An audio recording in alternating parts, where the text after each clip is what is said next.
Hello दोस्तों, आप सभी दोस्तों का आपके अपने यूट्यूब चैनल कंपटीशन जोन में स्वागत है।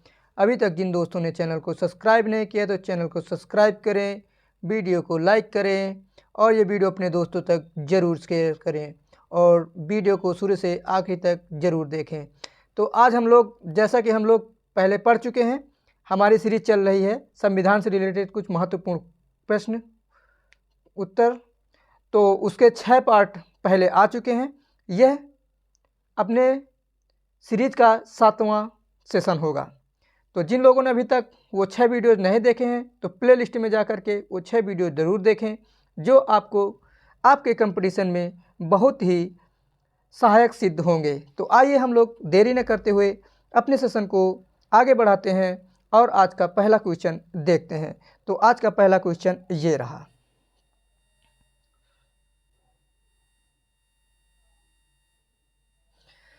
पहला क्वेश्चन, भारत का प्रधानमंत्री बनने के लिए न्यूनतम आयु कितनी होनी चाहिए? तो न्यूनतम आयु कितनी होनी चाहिए ये आप लोगों को बताना है। ऑप्शन ए 21 वर्ष, ऑप्शन बी 25 वर्ष, ऑप्शन सी 30 वर्ष या ऑप्शन डी 35 वर्ष। तो इसका सही जवाब क्या होगा? ऑप्शन बी 25 वर्ष। भारत के जो प्रधानमंत्री होती हैं उनकी जो प्रधानमंत्री बनने की आयु होती है वो कितनी होती है? 25 वर्ष होती है, क्योंकि जो सांसद नियुक्त, जो संसद लड़ने की जो आयु होती है वो 25 वर्ष होती है। जो सांसद होता है वही भारत का प्रधानमंत्री भी बन सकता है, तो इसलिए इसकी उम्र कितनी होती है? 25 वर्ष होती है। और हम लोग देख लेते हैं थोड़ा सा इसके विषय में। देखो, इसमें जो 35 वर्ष होती है किसकी होती है? 35 वर्ष होती है अपने राष्ट्रपति की आयु। 35 वर्ष किसकी होती है? राष्ट्रपति की। और 30 वर्ष होती है अपने राज्यसभा के सदस्यों की आयु। 30 वर्ष होती है राज्यसभा के, ठीक है, राज्यसभा के सदस्यों की उम्र 30 वर्ष।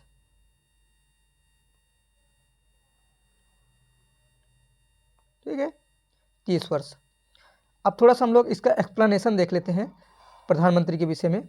देखो, जो अनुच्छेद 75 का क्लॉज फर्स्ट है, अनुच्छेद 75 का क्लॉज फर्स्ट के अनुसार राष्ट्रपति प्रधानमंत्री की नियुक्ति करता है। ठीक है, अब हम लोग बढ़ते अपने नेक्स्ट क्वेश्चन की ओर।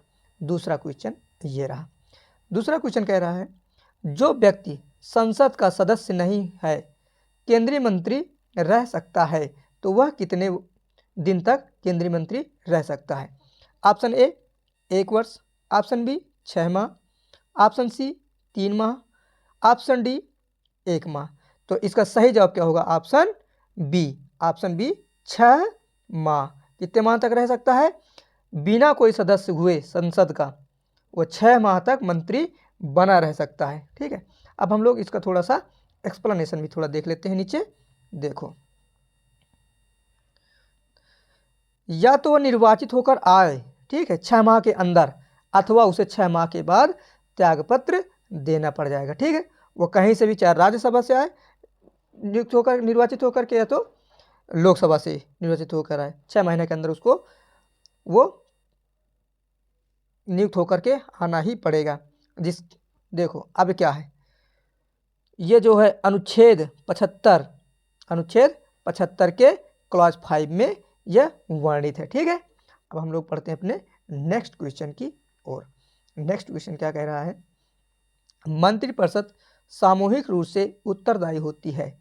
ऑप्शन ए राष्ट्रपति के प्रति, ऑप्शन बी प्रधानमंत्री के प्रति, ऑप्शन सी लोकसभा अध्यक्ष के लिए, या ऑप्शन डी संसद। तो इसका सही जवाब क्या हो जाएगा? ऑप्शन डी संसद के लिए जवाबदारी होती है। देखो, ये जो अनुच्छेद, इसका जो इसका वर्णन है अनुच्छेद 75 के क्लॉज 3 में इसका वर्णन किया गया है। ठीक है, कहाँ पर? अनुच्छेद 75 क्लॉज 3 में इसका वर्णन किया गया है विस्तृत रूप से, तो आप लोग वहाँ जा कर के पढ़ सकते हैं। अब हम लोग बढ़ते हैं अपने नेक्स्ट क्वेश्चन की ओर, जो चौथा क्वेश्चन है। देखो, कह रहा है, किसी सदन के सदस्यों द्वारा बहुमत से अविश्वास प्रस्ताव पास होने पर मंत्रिपरिषद को त्यागपत्र देना पड़ेगा। ऑप्शन ए लोकसभा के, ऑप्शन बी राज्यसभा के, ऑप्शन सी दोनों सदनों के अलग अलग, ठीक है, ऑप्शन डी दोनों सदनों की संयुक्त बैठक में। तो इसका सही जवाब क्या हो जाएगा? ऑप्शन ए, कहाँ पर? लोकसभा के समक्ष। ठीक है, अब थोड़ा हम लोग इसका एक्सप्लेनेशन भी देख लेते हैं। नीचे देखो, लोकसभा, ठीक है, अगर सदन में विश्वास प्रस्ताव खो दिया, ठीक है, या अविश्वास प्रस्ताव पारित हो गया तो मंत्रिपरिषद को अपना त्यागपत्र देना पड़ेगा। ठीक है, अगर वहाँ पर अपना अविश्वास प्रस्ताव पारित हो जाता है सदन में तो क्या है? पूरी मंत्रिपरिषद को अपना त्यागपत्र देना पड़ता है। अब हम लोग बढ़ते अपने नेक्स्ट क्वेश्चन की ओर। नेक्स्ट क्वेश्चन ये रहा, लाभ के पद का निर्णय कौन करेगा? ऑप्शन ए राष्ट्रपति एवं राज्यपाल, ऑप्शन बी संघीय संसद, ऑप्शन सी उच्चतम न्यायालय, या ऑप्शन डी संघ लोक सेवा आयोग।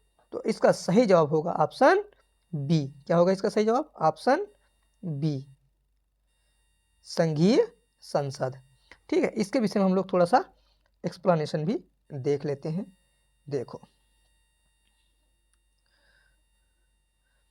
कोई पद सदन अथवा विधानमंडलों की सदस्यता की निर्हरता या अयोग्यता हेतु पद है, ठीक है, अथवा इसका निर्णय अनुच्छेद 102 के क्लॉज फर्स्ट के अंतर्गत केंद्र में सदन द्वारा किया जाएगा। जैसा कि ये केंद्र में होता है उसी तरह राज्य में क्या होता है? उसी तरह राज्य में अनुच्छेद 191 क्लॉज फर्स्ट में राज्य द्वारा राज्य विधान में करेंगे। जैसा केंद्र में होता है उसी तरह इसमें राज्य में, केंद्र में होता है अनुच्छेद 102 क्लॉज 1 के तहत, उसी तरह राज्य में होता है अनुच्छेद 191 ए के तहत होता है। ठीक है, हम लोग बढ़ते अपने नेक्स्ट क्वेश्चन की ओर। छठवां क्वेश्चन, स्वतंत्र भारत के प्रथम वित्त मंत्री कौन थे? तो स्वतंत्र भारत के प्रथम वित्त मंत्री कौन थे? Option A Shri Gulzarilal Nanda, option B Shri John Mathai, option C Shri R K Shanmukham Chetty, option D Shrimati Sarojini Naidu. तो इसका सही जवाब क्या होगा? इसका सही जवाब होगा ऑप्शन सी। क्या होगा इसका सही जवाब? Option C. देखो, थोड़ा सा इसका हम लोग एक्सप्लेनेशन भी देख लेंगे। नीचे देखो, जब अपना देश स्वतंत्र हुआ था उस समय स्वतंत्र भारत की अंतरिम सरकार जब बनी थी, कब? 26 नवंबर 1946 को बनी थी। ठीक है, तो इन्होंने ही क्या किया था? केंद्रीय बजट पेश किया था। कब? 1947 में। ठीक है, लेकिन जब 1949 में सरकार वो बनी थी पूरी तरह से, तो इनके स्थान पर किसको बना दिया गया था? वित्त मंत्री श्री जॉन मथाई को इनके स्थान पर वित्त मंत्री बनाया गया था। यह पॉइंट आप लोग कहीं नोट करके रख लें, बहुत ही इंपॉर्टेंट क्वेश्चन है, ये कभी पूछा जा सकता है। अब हम लोग बढ़ते हैं अपने नेक्स्ट क्वेश्चन की ओर। देखो, भारत में स्वतंत्रता के पश्चात प्रथम मंत्रिमंडल का कानून मंत्री कौन था? वैसे तो इसका आंसर बहुत ही इजी है, लेकिन फिर भी हम लोग इसको देखेंगे। Option A K M Munshi, option B SP Mukherjee, option C Baldev Singh, option D B R Ambedkar. तो इसका सही जवाब क्या है? ऑप्शन डी श्री अम्बेडकर जी, जिसमें कहते हैं भीमराव अम्बेडकर जी। थोड़ा इसका एक्सप्लेनेशन देखना जरूरी है, हम लोग उसको थोड़ा देखते हैं। देखो, जब स्वतंत्र भारत हुआ तब तो कानून मंत्री के रूप में किनको रखा गया था? डॉक्टर भीमराव अम्बेडकर जी को। लेकिन जब अंतरिम सरकार बनी थी नवंबर 1946 में, तो केंद्र सरकार में किसको बनाया गया था कानून मंत्री? तो बनाया गया था जोगेंद्र नाथ मंडल जी को। ठीक है, इसको बनाया गया था जोगेंद्र नाथ मंडल जी को। पहले तो थे डॉक्टर भीमराव अम्बेडकर जी, लेकिन जब सरकार बनी थी अंतरिम सरकार, तो कौन बनाए गए थे? डॉक्टर जोगेंद्र नाथ मंडल जी को। ठीक है, अब हम लोग बढ़ते अपने नेक्स्ट क्वेश्चन की ओर। देखो, भारत के किस प्रधानमंत्री की मृत्यु देश से बाहर हुई थी? Option A Jawaharlal Nehru, option D Morarji Desai, option C Lal Bahadur Shastri, option D Chaudhary Charan Singh. तो इसका सही जवाब क्या होगा? Option C. इसका सही जवाब क्या होगा? ऑप्शन सी, लाल बहादुर शास्त्री जी की मृत्यु विदेश में हुई थी। तो थोड़ा इसका हम लोग एक्सप्लेनेशन भी थोड़ा नीचे देख लेंगे। देखो, जब उज्बेकिस्तान में ताशकंद समझौता हुआ था, कब? 1966 में। तो उसी समझौते के दौरान वहीं पर ताशकंद के में ही उनकी मृत्यु हो गई थी। कब? 1966 में। तो ये प्रश्न बहुत इंपॉर्टेंट बन जाता है। आज तक उनकी मृत्यु का कोई पता नहीं चल पाया है कि हार्ट अटैक से उनकी मृत्यु हुई थी या उनको जहर देकर मारा गया था, लेकिन वो आज भी उनकी मृत्यु का ये रहस्य बना हुआ है। अब हम लोग बढ़ते हैं अपने नेक्स्ट क्वेश्चन की ओर। देखो, नेक्स्ट क्वेश्चन क्या कह रहा है? भारत के प्रधानमंत्रियों में से कौन अपने कार्यकाल में कभी भी संसद में उपस्थित नहीं हुए? बहुत इंपॉर्टेंट क्वेश्चन है।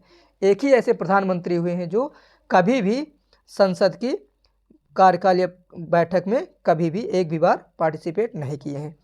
तो option A Atal Bihari Vajpayee, option B VP Singh, option C Chandrashekhar, या ऑप्शन डी चौधरी चरण सिंह। तो इसका सही जवाब क्या होगा? Option D, Chaudhary Charan Singh. चौधरी चरण सिंह जी एक भी बार संसद में बैठक में उपस्थित नहीं हुए। उसके पीछे कारण था, वो हम लोग थोड़ा नीचे देख लेंगे। देखो, चौधरी चरण सिंह की सरकार कब से कब तक रही है? 28 जुलाई 1979 से 14 जनवरी 1980 तक इनकी सरकार रही है। ठीक है, कार्यकाल इनका रहा है। इनमें से एक भी बार लोकसभा बैठक में इनको ये नहीं गए हैं।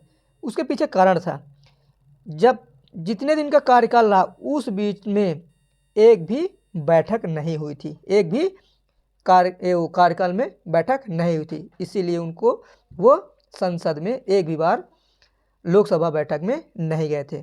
जब बैठक का नंबर आया था तो उसके एक दिन पहले इन्होंने क्या कर दिया था? अपना त्यागपत्र दे दिया था, इसलिए इन्होंने एक भी बार लोकसभा बैठक में भाग नहीं लिया। अब हम लोग बढ़ते अपने नेक्स्ट क्वेश्चन की ओर। देखो, संविधान में मंत्रिपरिषद शब्द एक ही बार प्रयोग हुआ है और वह कहाँ हुआ है? कौन से अनुच्छेद में हुआ है? ऑप्शन ए अनुच्छेद 352, ऑप्शन बी अनुच्छेद 74, ऑप्शन सी अनुच्छेद 356, ऑप्शन डी अनुच्छेद 76। तो इसका सही जवाब क्या होगा? ऑप्शन ए अनुच्छेद 352 में एक ये शब्द का प्रयोग हुआ है। कौन सा? मंत्रिमंडल शब्द का प्रयोग हुआ है। ठीक है, कहाँ हुआ? तो 352 में हुआ है। एक ही बार मंत्रिमंडल शब्द का प्रयोग हुआ, तो वो भी कहाँ हुआ है? तो अनुच्छेद 352 में हुआ है। अब हम लोग बढ़ते हैं अपने नेक्स्ट क्वेश्चन की ओर। देखो,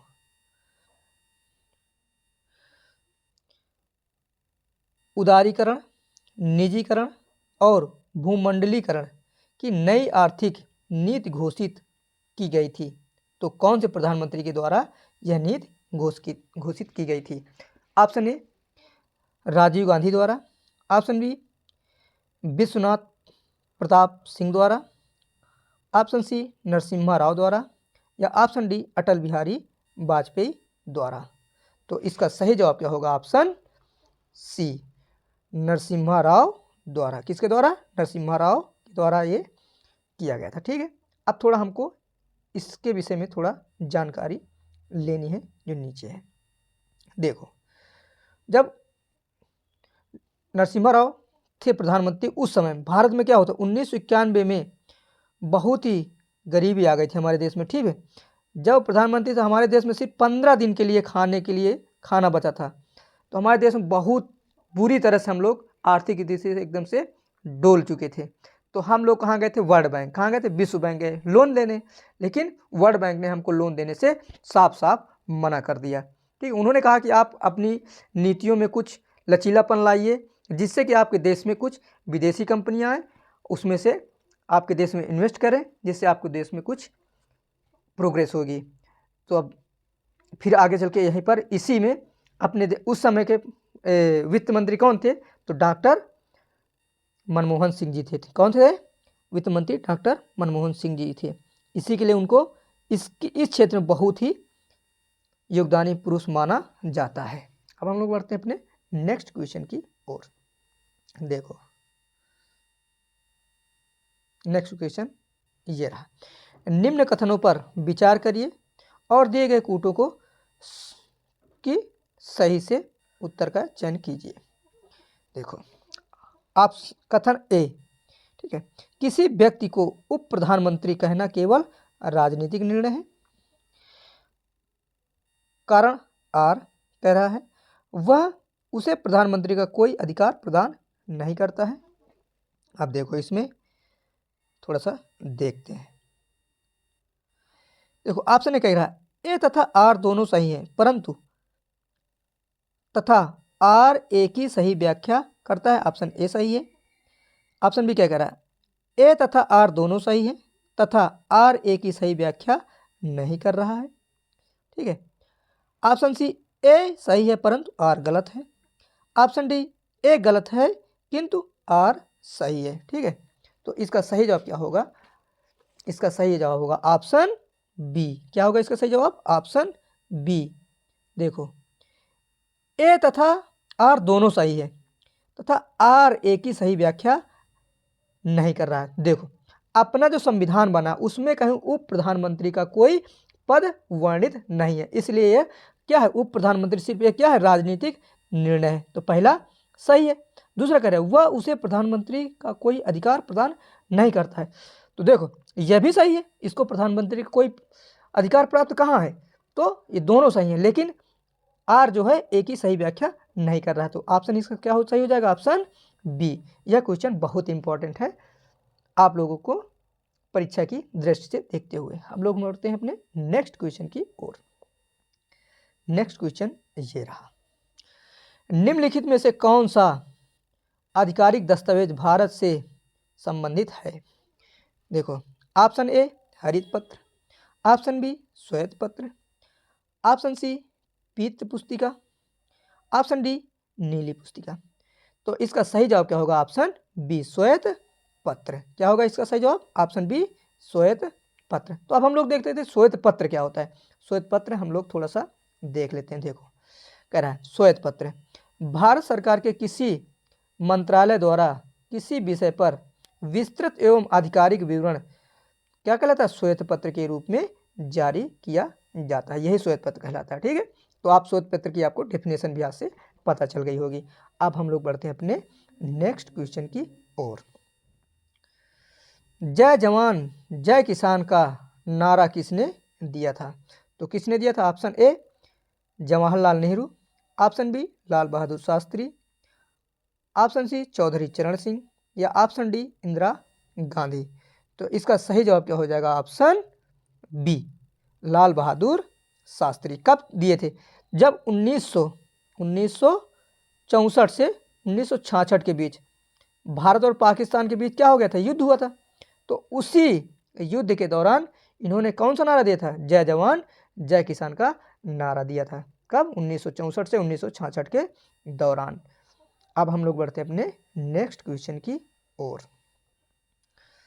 भारत सरकार को कानूनी विषयों पर कौन परामर्श देता है? Option A attorney general, option B उच्चतम न्यायालय के मुख्य न्यायाधीश, ऑप्शन सी विधि आयोग के अध्यक्ष, ऑप्शन डी या इनमें से कोई नहीं। तो इसका सही जवाब क्या होगा? Option A attorney general. क्या? Attorney general. अब हम लोग थोड़ा सा अटॉर्नी जनरल के विषय में थोड़ा सा एक्सप्लेनेशन देख लेते हैं। देखो जो अनुच्छेद 76 के अंतर्गत अटॉर्नी जनरल की क्या होती है? नियुक्त होती है। कौन से अनुच्छेद? अनुच्छेद 76 के अंतर्गत अटॉर्नी जनरल की नियुक्त होती है। देखो, भारत सरकार का प्रथम विधि अधिकारी भी किसे कहा जाता है? अटॉर्नी जनरल को ही कहा जाता है। अब हम लोग बढ़ते अपने नेक्स्ट क्वेश्चन की ओर। देखो, भारत के महान्यायवादी को कैसे नियुक्त किया जाता है? इसी को अटॉर्नी जनरल बोलते थे। महान्यायवादी को ही अटॉर्नी जनरल बोला जाता है। ऑप्शन ए संसद के द्वारा, ऑप्शन बी राष्ट्रपति द्वारा, ऑप्शन सी मुख्य न्यायाधीश द्वारा, या ऑप्शन डी लोकसभा के अध्यक्ष द्वारा। तो इसका सही जवाब क्या होगा? Option B. इसके द्वारा? राष्ट्रपति के द्वारा। अधिकतर देखो जो नियुक्तियां करता है तो कौन करता है? अपना भारत का राष्ट्रपति करता है। तो देखो, पहले हमने आपको बताया है कि जो अटॉर्नी जनरल की नियुक्ति होती है कौन से? अनुच्छेद 76 के तहत की जाती है। ठीक है, इसके तहत अनुच्छेद 76 के तहत की जाती है। ठीक है, ये किसके? राष्ट्रपति के प्रसाद पद पर ये रहता है। ठीक है, देख लेते हैं थोड़ा सा इसके डिटेल। अनुच्छेद 76 के अंतर्गत इसकी नियुक्ति होती है, परंतु राष्ट्रपति के प्रसाद पर्यंत पद पर धारण रहता है। अगर राष्ट्रपति चाहेगा तभी तक ये अपने पद पर रह सकता है, अन्यथा राष्ट्रपति की अनिच्छा पर इनको उसके पद से हटाया जा सकता है। ठीक है, अब हम लोग बढ़ते हैं अपने नेक्स्ट क्वेश्चन की ओर। भारत के अटॉर्नी जनरल मुख्य विधि परामर्श दाता है। ऑप्शन ए राष्ट्रपति के लिए, ऑप्शन बी प्रधानमंत्री के लिए, ऑप्शन सी लोकसभा, या ऑप्शन डी भारत सरकार। देखो, ये क्वेश्चन पहले आ चुका है, तो इसका आंसर आप लोगों को कमेंट बॉक्स में करके बताना है। आप लोग 2-3 क्वेश्चन पीछे जाएंगे तो इसका जवाब उसी क्वेश्चन में मिल जाएगा। तो आप लोग इसका जवाब कमेंट बॉक्स में जरूर लिखें। अब हम लोग बढ़ते अपने नेक्स्ट क्वेश्चन की ओर। देखो, एक गैर सदस्य के रूप में संसद के किसी एक सदन की कार्यवाही को में भाग ले सकते हैं, तो कौन ले सकते हैं भाग? ऑप्शन ए उपराष्ट्रपति, ऑप्शन बी मुख्य न्यायाधीश, ऑप्शन सी महान्यायवादी, या ऑप्शन डी मुख्य निर्वाचन आयुक्त। तो इसका सही जवाब क्या होगा? ऑप्शन सी महान्यायवादी। महान्यायवादी को ही क्या बोलते हैं? अटॉर्नी जनरल बोलते हैं। ठीक है, तो हम लोग थोड़ा सा इसके विषय में डिटेल में देख लेते हैं। देखो, भाग ले सकते हैं परंतु वोट देने का अधिकार इन्हें नहीं प्राप्त है। ये देखो, भाग ले सकते हैं, बात भी कर सकते हैं, वहाँ अपने विचार भी रख सकते हैं, लेकिन ये अपना वोट नहीं दे सकते हैं, जिसका वर्णन कहाँ पर? अनुच्छेद 88 के तहत वर्णित है। अब हम लोग बढ़ते हैं अपने नेक्स्ट क्वेश्चन की ओर। ये हम लोग अपने सेशन के अंतिम पड़ाव पे पहुंच चुके हैं। देखो, कानूनी विषयों पर राज्य सरकार को कौन परामर्श देता है? ऑप्शन ए महान्यायवादी, option B advocate general, option C महान्यायाधिकर्ता, ऑप्शन डी उच्च न्यायालय का मुख्य न्यायाधीश। तो इसका सही जवाब क्या होगा? Option B advocate general. देखो, जैसे केंद्र में अटॉर्नी जनरल का महत्व होता है, उसी तरह राज्य में किसका महत्व होता है? एडवोकेट जनरल का महत्व होता है। सेम काम वही होता है, उसकी नियुक्ति राष्ट्रपति करता है और यहाँ पर राज्य में एडवोकेट जनरल की नियुक्ति राज्यपाल करता है। ठीक है, तो हम थोड़ा इसका डिटेल देख लेते हैं। देखो, अनुच्छेद 165 के अंतर्गत राज्यपाल इनकी नियुक्ति करता है, परंतु राज्यपाल के प्रसाद पर्यंत पद पर धारण रहते हैं। अगर राज्यपाल चाहेंगे तो उनको हटा भी सकते हैं, ये उनकी इच्छा के अनुसार ही अपने पद पर रह सकते हैं, इनकी अनिच्छा के विरुद्ध नहीं रह सकते हैं। तो हम लोग बढ़ते हैं अपने आज के सेशन के अंतिम क्वेश्चन की ओर। तो ये रहा आज का अंतिम क्वेश्चन। भारत सरकार भारत के नियंत्रक एवं महालेखक परीक्षक के पद पर नियुक्ति का कार्यकाल होता है। तो भारत के महालेखा परीक्षा होते हैं, उनका कार्यकाल कितने दिन का होता है? इसका मतलब ये है, ऑप्शन ए 4 वर्ष, ऑप्शन ए 4 वर्ष, ऑप्शन बी 5 वर्ष, ऑप्शन सी 6 वर्ष, ऑप्शन डी 7 वर्ष। तो इसका सही जवाब क्या हो जाएगा? ऑप्शन सी 6 वर्ष। इनका कार्यकाल कितना होता है? तो इनका कार्यकाल होता है 6 वर्ष। देखो, थोड़ा हम लोग इसका एक्सप्लेनेशन देखते हैं। जो सीएजी होते हैं, ठीक है, इनकी नियुक्ति कौन से अनुच्छेद के अंतर्गत होती है? तो अनुच्छेद 148 के अंतर्गत महालेखा परीक्षक की नियुक्ति होती है। तो आज के लिए बस इतना ही रखते हैं। अगर वीडियो आप लोगों को अच्छा लगा हो तो वीडियो को लाइक करें, यह वीडियो अपने दोस्तों को ज़रूर शेयर करें। जिन दोस्तों ने अभी तक चैनल को सब्सक्राइब नहीं किया है तो चैनल को सब्सक्राइब करें। चैनल में बने रहने के धन्यवाद और वीडियो को शुरू से आखिरी तक देखने के लिए आप लोगों को बहुत बहुत धन्यवाद। आज के लिए बस इतना ही रखते हैं। जब तक के लिए थैंक यू। जय हिंद, जय भारत। मिलते हैं अपने नेक्स्ट कोई वीडियो में।